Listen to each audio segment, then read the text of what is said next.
மண்ணை நம்பி வேலை செய்கிற எங்களுக்கு ஒரு நேரம் இந்த பூமாதேவி எங்களுக்கு கருணை காட்டுனா போதும்.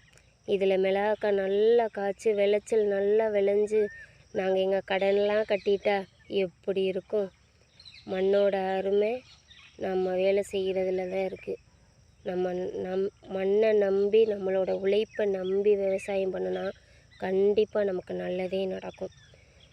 அலையிறோம், கஷ்டப்படுறோம், ஒன்றும் கிடைக்கல அப்படின்னு ஒரு நேரம் வருத்தப்பட்டாலும் அதுக்கெல்லாம் சேர்த்து வச்சு ஒரு நாள் பலன் இருக்கும்ல, அது போதும் எங்களுக்கு. கண்டிப்பாக நாங்களும் இந்த மண்ணை நம்பி வாழ்கிற எங்களுக்கு ஒரு நேரம் கஷ்டம் தீரும். அதை நம்பி தான் விவசாயம் பண்ணுறோம்.